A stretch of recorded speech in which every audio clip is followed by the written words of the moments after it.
ভারতে আবারও আমাদের মহানবী সাল্লাল্লাহু আলাইহি ওয়াসাল্লামকে নিয়ে অবমাননা কটূক্তি করা হয়েছে। আপনারা দেখেছেন যে ইতিমধ্যে মুম্বাইয়ে লং মার্চ চলছে এবং প্রত্যেক শহর থেকে মুসলমানগণ সেই লং মার্চে অংশগ্রহণ করছেন।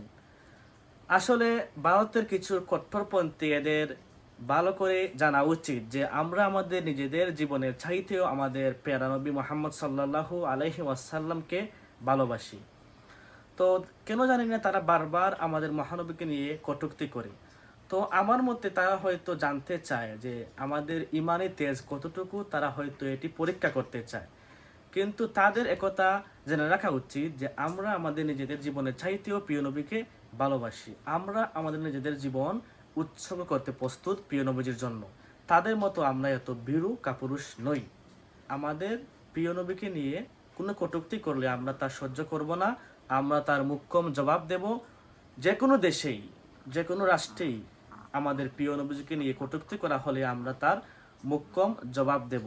আর একজন প্রকৃত মুসলমানের কাজ এটি যে কোথাও নবীজিকে নিয়ে কটূক্তি হলে সে তার তীব্র প্রতিবাদ করবে।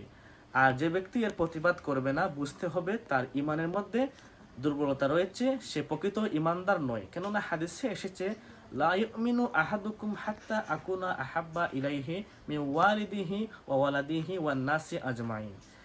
একজন ব্যক্তি কখনো ততক্ষণ পর্যন্ত পরিপূর্ণ মুমিন হতে পারবে না যতক্ষণ না ওই ব্যক্তির নিকট তার নিজের চেয়ে তার পিতামাতা, তার সন্তান সন্ততি ওয়ান নাসি আজমাইন, দুনিয়ার সমস্ত মানুষের চেয়ে প্রিয় নবীজি অধিক প্রিয় না হবেন, ততক্ষণ পর্যন্ত একজন মুসলিম কখনো পরিপূর্ণ মুমিন হতে পারবে না। তাই আমরা কখনো আমাদের প্রিয় নবীজির কটূক্তি সহ্য করতে পারবো না। আমরা সব সময় এর তীব্র প্রতিবাদ করব।